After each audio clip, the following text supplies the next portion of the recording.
Hello, everybody, and welcome to Role-Playing Games with Very Little Prep Time. That's going to be our panel for today. I'm the moderator. I'm going to introduce myself. My name is Tamara Curry, as you can see. I am a longtime GM, GM'd just about every system you can name, or at least something close to it. Some of the story games are a little newer. I'm a little bit more old school.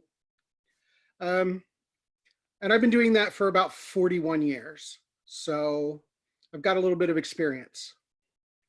On this also is, we'll let Kelly go next. I'm Kelly Pierce. I've been running and gaming for a bit over 30 years, and I've run anything from D&D to Teenagers from Outer Space to even World of Darkness. My favorite platform is World of Darkness. And okay. On my screen to my right is Peter. Hello. Hello. I'm Peter Bryant. I am an engineer by day, game designer by night. I work for the new TSR. I say new TSR because they picked up the license and was a new thing. I'm game designer. I've been game master. You know, it's crazy. You said 30, how many years? 42? 41 years. 41 years. Okay. Yeah. That just made me think, oh my God, it's been 40 years for me too. So no, yeah. So I've game mastered all kinds of games. And played in all kinds of games. I've run a lot of convention games, done a lot of what this panel is about to talk about, running stuff off the cuff, as it were. So that is what I bring to the table. And Mildred? I'm Mildred. I'm the relative baby with just about 30-something years of experience. I know I have a baby face, but I just turned 45 and I've been GMing since I've been in high school. Bit of D&D, World of Darkness, LARP. I graduated with an English and theater major, so I can bullshit with the best of them and make it sound perfectly understandable. So I've touched in a little bit of like Ars Magica, World of Darkness, D&D variants. Currently, I'm majorly in Pathfinder, tiny bit of Starfinder, and of course, we're all going through the growing pains of first edition, second edition for Pathfinder. My main avenue of gaming right now is via an organized play / league type system. So I've got a bit of working with sometimes having to prep on a very short-term basis, but also just every single game, I don't necessarily know what's coming to the table in terms of players, which they require prep too. Yes, they do to some extent. Okay, so the first thing we're going to discuss in this topic is why. Why would you have a little bit of prep time? Besides the normal, it's your normal group and you have a life. Peter's an engineer. I'm also an engineer during the day. And, you got things you got to do. So you may not have time to prep for your normal Friday or Saturday night game, other than maybe a couple hours here and there. But what we also wanted to talk about was some of the other ones. Mildred is heavily in the league play. The other thing is pickup games. Pickup games happen for a lot of different reasons. For, your local game workshop, your local, you go on vacation. We were discussing some of this earlier, and, you go on vacation, there's a scenario where your kids are on the beach with other kids, not right now, but before or after. And they bring them back to the table. Hey, mom, dad, can Joey and Sally play D&D with us tonight? So you may not have time to prep, and you also have to anticipate your audience. As Mildred was saying, sometimes you have to prep for your players. You don't get that luxury in certain places. League play might be one of them. The other thing might be, you know, some of the pickup games and some of the immediate, hey, you know, hey, Peter, we know you GM a lot of stuff. We just got this really cool game system. Would you GM it for us? Mm-hmm. So yeah, another one, and this is one that may happen to, like, if you're an industry person, or let's say you're running an event like Mildred, this could happen to you. We had a game master showing up for an event we were doing up at TotalCon, and you were there, Mildred, weren't you? Yeah, I was over in the Pathfinder section as usual. But you can, you know, we had one of our company people coming out to run games. We had him scheduled for a bunch of games, and he couldn't make it at the last minute. And a friend of mine was coming up and had volunteered to take over his spot. But see, he didn't bring the adventure. He didn't come, so he didn't bring the adventures with him. So my friend had to come up with games on the spot for, you know, for those events. And he basically just looked at the description and said, okay, I got it. And just sort of iron GM'd it. You know, he's just like, well, I read the description, so I'll make an adventure out of that. And so he did a good job. They were very happy. So it was pretty cool. Yeah, like particularly at conventions, or actually can just happen, like people get sick or people get hung up by traffic, or TotalCon is usually February in Massachusetts. So there's this thing called weather that happens. So being able to, well, our GM couldn't make it because his kid ended up at the doctor's. Sure. Someone else stepping in, because since we've all gathered to have fun anyway, we just should have fun anyway. Sure. Yeah. exactly. And I find, you know, you go to other events that may not have role playing as a thing, but things like I go to Pensic War, we'll be sitting there and you're bored and there's nothing else going on. That somebody goes, hey, let's have a game. Who wants to be GM? You know, and that's where you're going to pull that right out of the air and figure out how to play with everybody who's there. Or you think you prepped a game and your characters, knowing who your audience is, a lot of times at conventions you don't know that, and you may have prepped for all this stuff, but then you end up with a dynamic that doesn't work with your prep.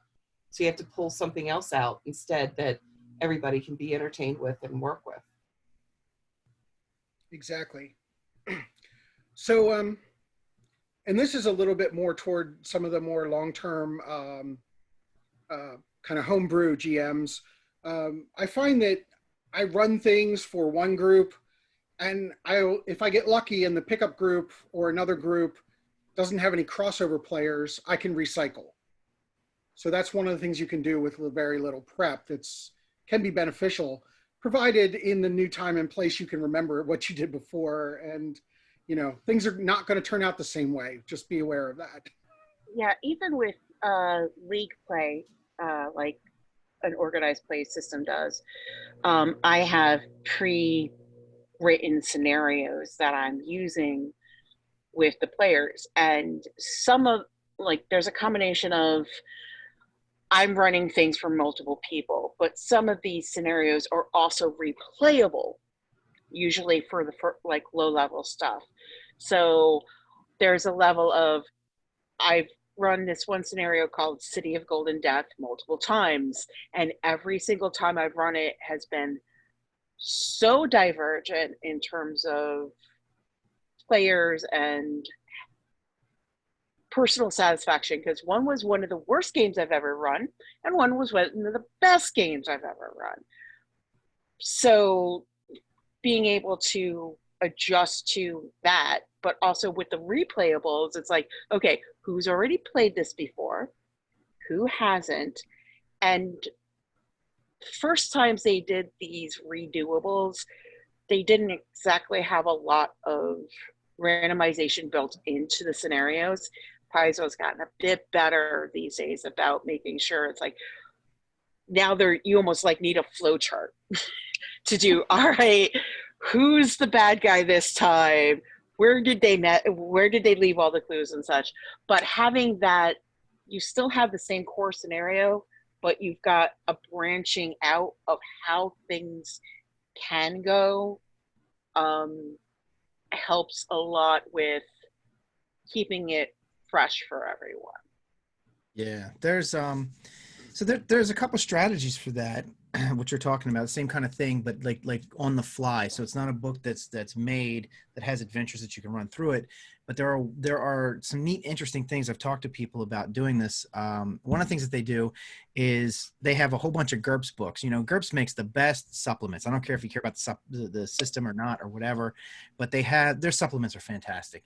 So what they do is they have a whole shelf of GURPS. And you could do this with anything. You could do this in a library or whatever, but they basically pick two at random. So they'll just like close their eyes and pick one and then pick two, and then they mash those two ideas together. You know, like, I don't know, pirate ninjas. Oh, okay, pirate ninjas. Let's see what we can do with that.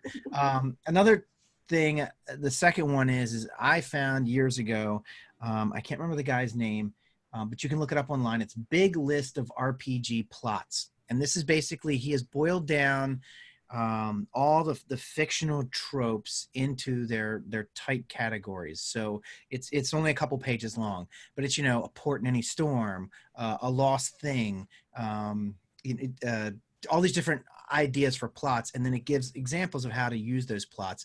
So if you were hurting for an adventure, you could literally flip to this thing and go, oh, that sounds like something I'd like to run, and it gives you the idea of what you're going to do.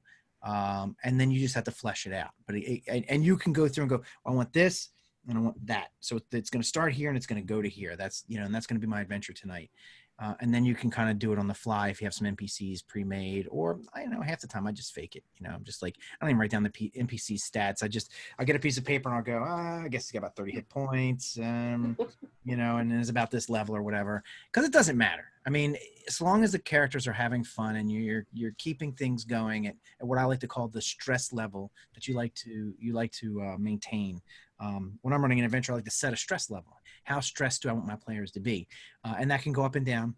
And then, you know, and I just adjust as I'm going. If they're winning too easy, another group of people might run in from the back. It's like, some guys running from behind you, because I had that planned all along. I swear I did. You know, or if they're winning too easily, or if they're winning, like not winning, like they're getting their butts kicked, right? All of a sudden they start hitting more, you know, because, oh, I overdid that. I didn't want to kill you guys. So, whoops. The gods intervened with a debuff. Sure, yeah. Right. Well, one of the things for ad-libbing that I think, and that's what I call it, a lot of my gaming is ad-lib. And I get a player will do something silly, like they'll be at a bar and they'll say, okay, I want to ask for True Blood. And I go, okay, which flavor do you want? And they go, you're telling me this is real in your universe? I said, you asked for it. There you go. So I go off, the players will throw something in that they think is going to be a cog in my game. And I'll just be like, nope, it's a part of it. You just made it. It's part of the reality. There you go. Mm-hmm. All your fault. Yeah, well, that goes to the interactive storytelling part of most games, that, you know, it's not supposed to be a competition. It's supposed to be an interactive storytelling with dice mechanics. So yeah, and I will do the same thing. You asked for it, you got it. Congratulations. We're basically just playing cops and robbers with dice to make sure that the bang bang you're dead, no I'm not arguments, well, they'll still happen because you will always have rules lawyers, but at least there's more structure and less arguing over bang bang you're dead, no I'm not. Yeah, like it's cops and robbers. It's our imaginations with some structure on it. Well, yeah. I had a game where I said, roll for initiative. Everybody at the table failed. And I'm sitting here going, okay, I need to get this plot point in somehow. So it's like, all right, fine. I told one person the whole game what was going on, and they decided to go on one path, and everybody else is going, oh, we're going to go kill it. I said, you guys don't know about it. You failed. So we're going to let this person take over. And the creativity is what gets me. That's why I like storytelling games, is if you tell me a creative way you're going to do something, rolling is not always a necessity. Sometimes it's like, if you can entertain the GM and the rest of the players, then you've done a good job. Yep. Peter? Oh yeah, I was just going to say that to go on the players making suggestions, and then you as a game master rolling with it. you got to, I always point this out on a couple of panels already now, but it's so true. When you're playing a game, everybody's got a story in their head and none of them match. Like if everybody wrote down, because we did this, we had an Obsidian Portal page for our campaign. If you don't know what that is, that's it's basically a centralized information database kind of thing for games, and you can put in, you know, logs of your adventures, you can put in characters and stuff. It's neat. It's kind of cool. It's got a wiki. But we were putting logs in every week because your experience points were based on the log that you wrote, because we wanted to have something that had a record, and we were trying something. It was a little too much work. We don't do it now. But anyway, so we were each writing logs, and we were supposed to write the log from our how we saw it. Don't worry about the accuracy. What do you remember? How did you see it? And how did your character see it? Because it's your character's log. It's not your log. And our stories were vastly different. I mean, they were all over the place. And it was so funny reading everybody else's, like how they saw what happened. And so that's going on at the table. And you got to remember, everybody's playing a game. They're all having fun. You're all supposed to enjoy this. So if somebody mentions something, you know, that, you know, oh, I bet this is a dragon. It's like, well, it wasn't, but guess what? Now it is. Because you might go, you know what? That would be cooler. I didn't think of that, you know, because you're not going to think of all the best ideas, you know. Someone else might come up with a better idea. I'll roll with that. Go with it, because that's more fun. Great. And these are all the good points, but there are some negative points to a little bit of prep time. Obviously, as a GM, you're going to be a little stressed. You're going to, you know, especially if you've got any kind of things to adhere to. That's pointed mostly at Mildred, because, you know, we covered the scenario before, which might be stressful to you. And Peter brought it up, a real convention where it happened, you know, all of a sudden in the league, you're the GM when you weren't expecting to be. So, and you have league standards to adhere to and that kind of thing. Right. Yep. Yeah. Usually with that, because the scenarios themselves are pre-printed, my version of running cold is, okay, I only have 15 minutes to run through this. And particularly if it happens to be, I love running the low level stuff. That's my jam. But if this is a table of higher level players, higher level characters who really, really wanted this scenario, I will try to give them the best experience possible, even if my brain kind of turns to mush with some of the higher level mechanics. Right. But at that, even though my personal enjoyment might get a little diminished by the stress level, because it's a league sort of situation, there is ends up being a recognition from my other fellow league GMs to say, thank you for stepping up like that. And that's some of the payoff from the stress. And as long as everyone at the table gets what they want, that's also another payoff for me. It's like very much into pleasing people or some strange thing like that. And on the homebrew side, that takes a different twist.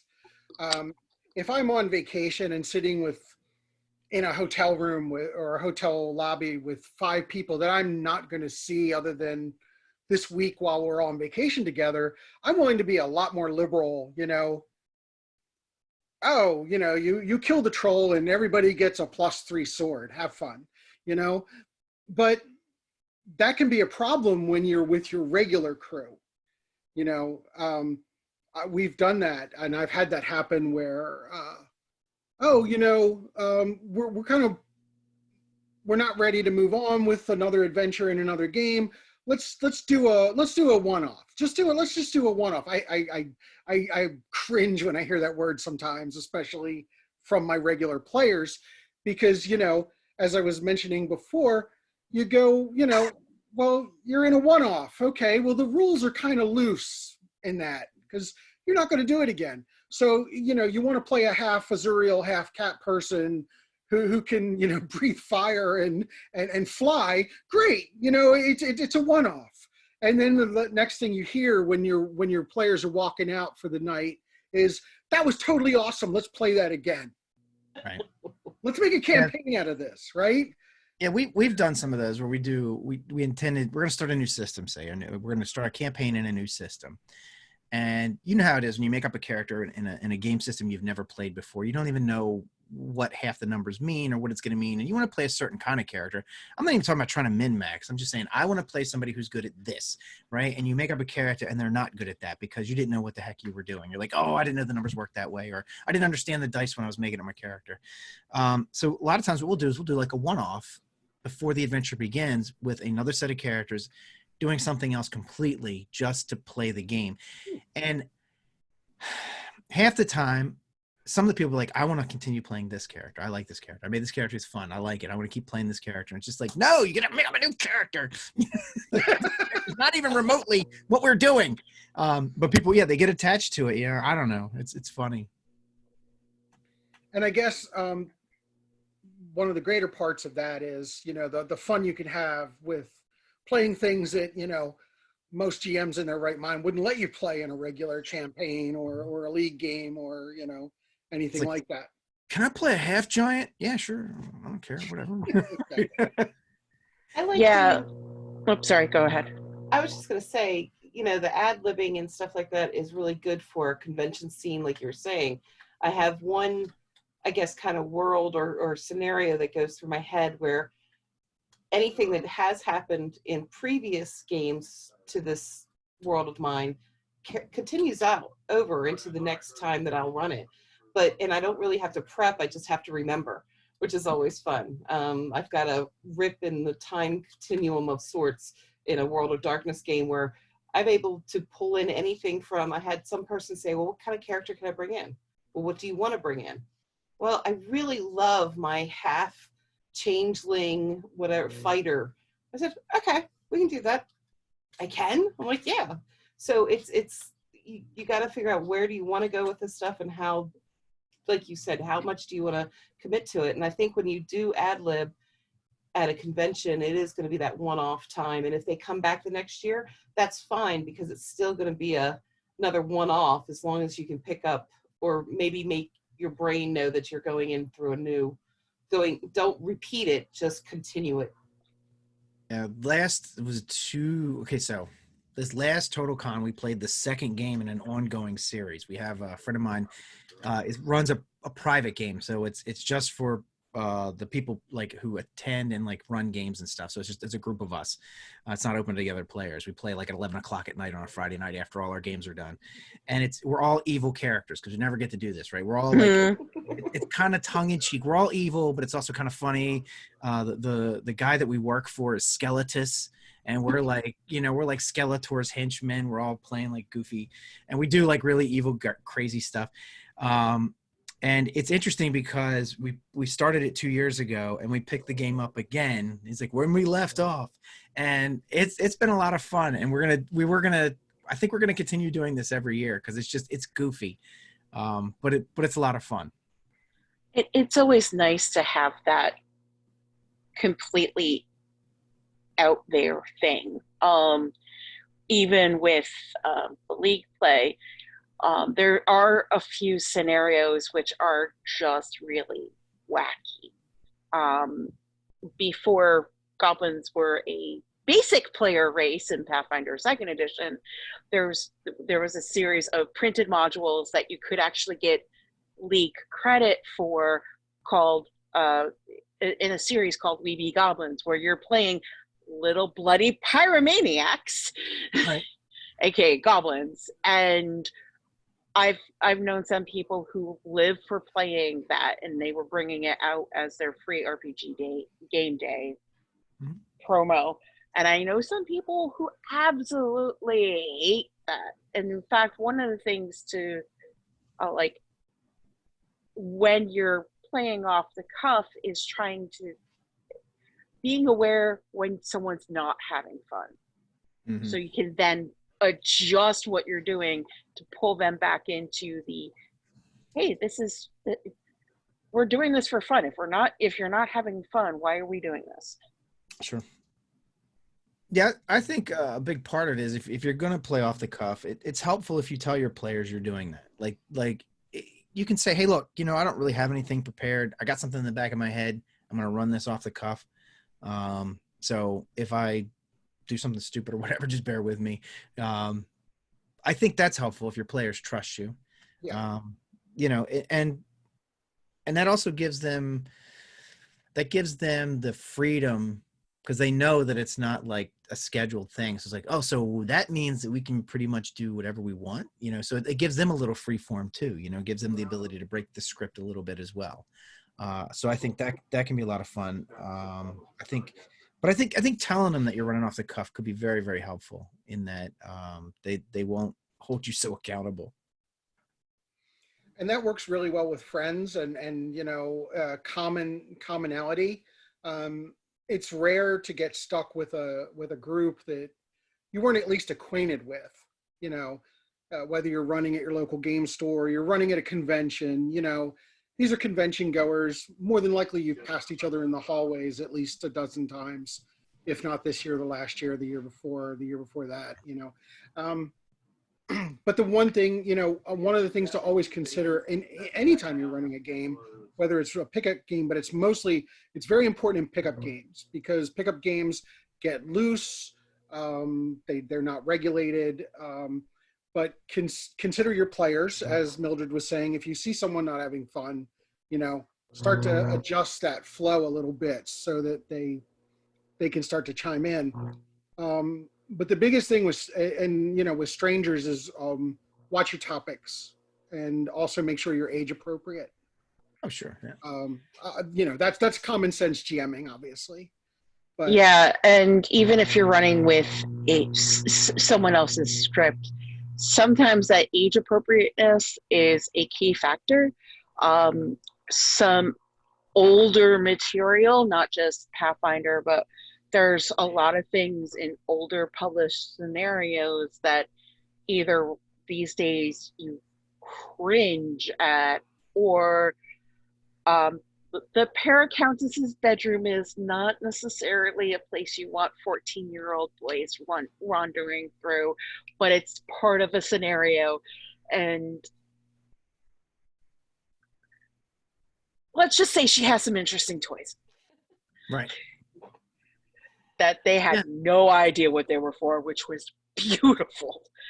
And just as a note, you can warn people all you want. I always would play my game after 10 o'clock on a Sunday night because, and it says for mature people, it is a free form game. But that doesn't mean that one girl who joined us for about 5 minutes left the table after about that because, yeah, she was over 21, but she was not of the same mentality as the rest of the group. And it's kind of hard. I felt guilty, but at the same time, you got to also look at the whole group. Yeah, I've pretty much given up on running anything for people I don't know that's even the least bit questionable. And the reason is because, and I never really used to do that much anyway, but I did have one adventure I ran a couple years back, and it was I did it in the evening. It was a little later in the evening. And the adventure itself wasn't that questionable. It's a little bit of a brutal adventure, but there is a scene where they rolled dice with this demon, right? And they can wish for things, and the demon will give them pretty much whatever they want if they win. And it just leads to things, right? And I had another player who was a bit risky, and it doesn't help anything that the demon is sitting there naked, right? That is the one thing that's a little risky, right? Because it's a demon. And there was a player at the table who I think was probably maybe a little autistic, maybe, I don't know. It seemed like it. It became very uncomfortable. He was an adult, right? I mean, he was, I don't know, maybe in his 30s, but he became really bizarrely uncomfortable. And after that, I don't like making people uncomfortable like that. I mean, I felt kind of bad when I was done, and I was just kind of like, you know what? I don't need to run stuff like this. There's no point. There's no need for me. I don't have a desire to do that. And I have nothing against it. I like playing games like that. I love playing games like that myself, but I kind of just didn't do that. And it would be my suggestion that unless you're extremely experienced, that you stay away from all of that, because it takes the level of experience to recognize when people are really uncomfortable, and that's not what we want to do. Yeah, it's something like that I might do for a group of strangers, but I want to be very clear up front, and that would not be a scenario that I'm running off the cuff. Mhm. It be a little more planned out than that, and like, you, if you're not having fun and things, you may try to adjust things and it still doesn't work. I'd be sorry to see someone leave my table for something like that, but their comfort, if they're not comfortable, whether it's risque or, you know what, like partway through the game, I got a migraine, I'm gonna leave. Yeah. It's not just a subject matter, there's a matter of physical comfort as well. Yeah, yeah, and like I said, I love those kind of games. I play them all the time. Our private group does. We do some questionable things. Like we will not stream our games. Right. That's what. Which is fine for us, right? That's for the highest levels of the Patreon group, right? Sure. No. No one needs to see that. But that's our own thing, right? But I'm, and running off the cuff. I mean, you just lend yourself to, oh no, I'm opening the door to people. And that's when you have a controlled adventure that's not even crazy. I've had people show up start doing crazy stuff, and I'm just like, whoa, slow down there. And so yeah, I would say if you're running off the cuff, just be careful. It's like chasing you. Yeah, and that's why I put an age limit to my games. I personally don't necessarily like to run for teenagers yet. I have a teenager. I don't always like to, and because I do like to ad lib and I like to let other players be more free. Right. There's people who want to flirt across the table, or I have to flirt with them because they're doing that. It's hard when you have somebody who's a teenager or a questionable age. You don't know how to handle with them, and that's where I even let other people do the GMing. If she asks for a game, I say, hey, this person does this a lot for teenagers. How about you go to them? Yeah, that's one of the advantages of a league system where you're at a convention and you may have like 10 different GMs. You'll know the ones who are good with kids or with people who may be on the spectrum. And the people who you do not want to put a teenager or someone on the spectrum on their table. Sure. That's pretty helpful with league play. When it's home play or like a one-off convention, but you don't have a predetermined group, as a GM, you have to know your own limits and your own style. And when you're making a game offer, be clear about it. Yeah. So the synopsis of what we've been saying, to some extent, there's a lot of basic GM common sense, GM 101 here, but if you do have to role play off the cuff, consider your audience. Also consider, is this going to be off the cuff this time and somebody's going to hold you to it later, or is this off the cuff and maybe you'll run off the cuff 2 more times this week because you're on vacation, and then it's going to shut down. You're never going to see these people again. You don't have to worry about it. Sure, in that scenario, you can play the half Azuriel cat folk, no problem. Have you all ever done a take back? Like, we were playing one night, and we generally tend to drink during our games, our home game. We don't drink a whole lot. I mean, sometimes it happens, but for the most part, we're not like they're getting tanked, right? But our game master one night was hitting the bottle hard, and we didn't really realize it because it's not like we're counting his drinks, and he got all drunk and like did some really crazy stuff in the scenario. And the next week when we got together, he's like, look, last week didn't happen. Like, didn't happen. You can't do that with league play, but I do run a little bit of home stuff, and there's been a few times where it's like, I don't know what happened. It just does not work. Right. That was a dream. Right. There you go. Yeah. Well, we just it didn't happen. Like, it didn't happen at all. It didn't even. Ooh, that had to be a interesting Oh, he session. If got it drunk didn't and even, like screwed up everything, and I was just like, "What are you doing?" And he's like, and then he got all combative. He's just like, "Well, that's what happens when you do this." And he's like, the next week, he's like, "I'm sorry, guys." We kudos to the recognition that, yeah, that was a mistake. The only other thing is try not to play the game in your head without your characters. Mhm. I've had that with GMs. You come And back. without your players. Well, that's what I meant. Your players is your characters. Because I've gone back to a game and they go, well, this is where we left off. I don't remember anything about that. What is that? Well, you did this, this, and this. No, I didn't. So, yeah, I mean, so yeah, you got to be careful of playing off the cuff and then playing in your head. Like, one of my original games, no longer with these players, but we used to rotate GMing around the table because there were only 4 of us. So 2 people on, 2 people playing, you know, and we went several years like that. One of the guys in the GM rotation, very intelligent gentleman, very good GM, but liked to GM off the cuff. Also liked to drink a lot of Crown Royal at the game table. So the next morning phone call was always entailed the question, I gave you what? What? So he, you know, At that point, if you know in advance that this is a thing that might happen, not necessarily just alcohol driven, but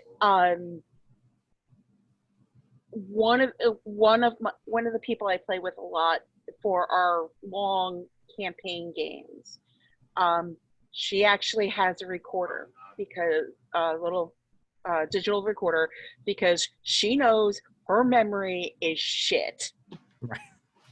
Yay, sleep apnea induced brain damage. And sometimes, like, we can go a couple of months in between sessions because people's schedules, we really just only do this once in a while. So for her, she always goes back over at least like the last half hour or so of the audio. But for the session I run with them, I've said, hey, Tertia, can I have the recording? Because I forgot what the fuck you guys did to me, because this is one of my shenanigans groups, and they steal the rails if they existed in the first place and melt them into airships. So it's like that. If you're in a group where a lot of random stuff happens, having some sort of record, if it's something you're going to want to continue on with, is a good plan. Just make sure that everyone consents to being recorded. But Going back that's to something I found that works. That Obsidian Portal works like that too. That was one of the things that we were initiating that for, trying that out, was that we put all the NPC, because you can put your NPCs in there and you can see how they're connected to each other. You can put in tags on them and say, you know, this you can put like a city tag, or like you know, I don't know, whatever, or someone else that they're attached to. You could put those tags on and you say, oh, who is attached to John's character? And you could click on that and go, okay, these are his NPCs. That's right. That's the one I'm looking for. Because as characters, you would remember it. Because, you know, as when we interact with people in a space, we remember, because we can see them, we talk to them, we remember their gestures, and like, oh yeah, I remember that person. So that we did that, and now that's good, but it's a lot of work. The recording might be better, might be easier. Can we touch on like tools for people to, like, if they know that they're a randomized play, like they're not going to be able to spend a lot of time game mastering. So what can they do to preload all that? Like what can I do to make sure that when I do this, I have some tools at my disposal? So like I had mentioned the RPG plot thing. Another thing is, like, do you all have like a stack of NPCs that you could go to? Like you can go, I'm going to use this one. It doesn't have to have a name or anything. It could just be something you've made up that you can just go to, or maybe it's in a book or on your computer or whatever. And maybe like a list of like, do you guys carry around a list of names at all? Or I mean, you should pull them up on your phone. Or is there any phone apps you all use? I do random name generators all the time. Because they'll want to go to someone, sir, not appearing in this scenario. but like they want to strike up a conversation with the store person, and there's like not even the mention of the fact that this particular store even exists in the scenario. They're in a city, they go to a potion maker, then they want to like chat. Random character name generators. There's a couple of fantasy ones online that I just type in fantasy name generator and go from there. When I'm doing stuff for some of my larger campaigns, the home stuff, that I have a spreadsheet of names and occupations, and when they decide, oh, they want to go talk to the farrier, the guy dealing with horses and ironwork and stuff, I have someone. I might not have anything fleshed out about them other than here's a name, here's a job. I then will fill in notes of what that interaction did, so that they kind of, it's the players who have created the character, even if they don't know it. I tend to try to keep, if I'm doing anything that's going to be ad lib, I keep to my current reality. So I'll keep it as a modern day so that I can actually pull on real things that are in our world. Right. For one, it's easier for me to kind of pull on, or if I do need to do a Google search, okay, I know it's Patterson Park, but what's the street that's near there that I need to pull from? Or I know some of the clubs in DC, so I use those, and they may be old names, but they're parts of my history that I can at least describe and be a part of the game. I feel that, you know, that's why I don't do a lot of fantasy games per se, because it's not always, I don't know all those worlds. If it's a world I know, like I love Doctor Who. I love playing in Doctor Who. I would never run a Doctor Who game because there's too much little stuff that if I don't have the experience in it, I'm not going to know it. Somebody recommended a long time ago, because of my way of running a game, that I use the Roger Zelazny Amber game system. And I'm like, no, I don't know his world enough to want to make it mine. So that's why Really cool, though. I like keeping it to modern stuff, and then I pull from what do I know, and then maybe twist it. It may not be the same, you know, I don't need to have the shot tower in Baltimore City. It could be the giant crab statue in the middle of the harbor, you know, whatever, but I could still keep to some kind of reality within my own scope. Helps. We have about 5 minutes left. So at this point, for the attendees, if you have a question for any of us, please put it in the Q&A on as far as, you know, regarding the panel. We're going to keep going until I see some questions. Real quick, Amanda says, I've become my group's designated note taker for recaps and finding records. We actually do have people around our table who are like the minute secretaries in a meeting. Amanda, you can play my game anytime you want. You know. This happened, this happened, this happened, this happened. This is what we killed and this is what we looted. Yeah, if nothing else, make sure someone writes down who got, like, what you got as loot, and if anyone called dibs on something. Particularly certain items might, if there's an argument later of who took the +1 sword, and you can go back and say, which is fairly impressive. Alti took it, then Chewie can go, like, come up with something else to try to get the sword from him instead of claiming it. It's back to that bang, bang, shoot, you're dead. No, I'm not. Right. Exactly. Yeah. And so just real quick, we if you're doing a dungeon, like you want to do a dungeon crawl, so one of the tricks that I've done in the past is I didn't have a map at all, and I just took people through a dungeon, and I just freeform the whole thing. And if they want to go back somewhere, say, I want to go back to the armory. Okay, you're back at the armory. You know, it's like I'm not worried about them mapping it. I'm not worried about You know, like what you're going to encounter on the way. It's like, all right, you went there, you know how to get back, whatever. We're doing a free form, trying to keep it easy. Is it really that important that you know to make a left and a right turn? I don't care. You know, I'm just like, we're having fun. So I go back to the armory, get the thing. Okay, you get the thing. Okay, then you come back. All right, great. And then, you know, and if they, okay, what do? You make a left or a right?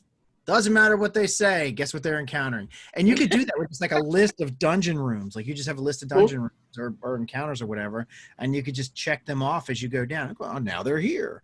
And that can be just as much fun because they don't know. They don't know that you don't know, especially if you're using a DM screen. They could think that they're going to, you know, a dungeon that's been all planned out, and that's fine. Let them think that. That's cool. And even if they know, it doesn't matter. You're having fun. Right. So are you answering the question that we have, Peter? No, we have a question. Okay. We have a question from John on the topic of maps. Do you find it easier to improv in theater of the mind games versus games with maps and handouts, etc.? Wow, that was like, I didn't even see that. You were right there. Right on it.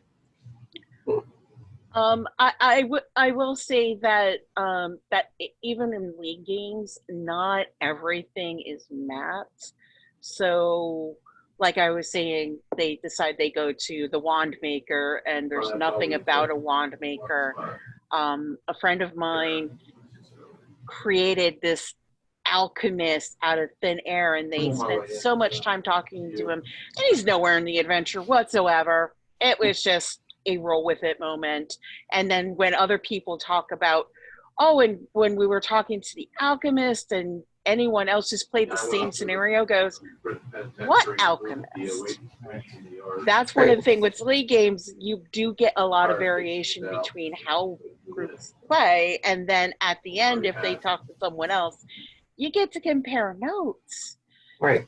And I will say, I'll bring up this one point because this actually comes up in our regular games. We have a GM who likes to run things theater of the mind, and we have another player who gets very confused about that and where he's at. And this is particularly, so I will say, you can freeform the story a lot more easily than you can freeform the rules and the combat. Sure. Oh, yeah. When you go to combat, you know, it doesn't have to be drawn out. It doesn't have to be scaled in heights or whatever. But, you know, even when we're doing a pickup, if we have anything, or just pull out extra dice and use them as miniatures. Yeah, I'll tell you, one of the tricks I have that I do this at cons a lot, I have it's a dry erase board. It's about this big, right? And I put the dry erase board down, and as they're moving through, I'll draw rooms in and stuff, and just put little X's on it where they are. You could use dice, doesn't matter, whatever. And then when they do combat, it's like, look, this is not to scale. I'm drawing a room here. This is about where they are. This is about where you are. And you just like, can I make it to this person? Yeah, sure. And I'll wipe it off and then draw the X where they are or move the die over. And that's like, you can freeform a dungeon that way pretty easily. You might want to use a bigger board, or you might want to have like a roll. You can like use those rolls that you can dry erase on, and you can just make it up as you go. It doesn't have to be pre-drawn. Yeah, if you are doing something like that in a system that is fairly mechanically dependent, like Pathfinder, you can get blank maps, but already have the 1-inch grid on it. Mm-hmm. So even if you don't have a specific, we'll get hey, it's a combat on the street, but there's no specific map for the street, you can still draw something out. Just keeping in mind, all right, so streets tend to be about 10 feet wide, and you've got buildings on each side. Just randomize something, and it gives them that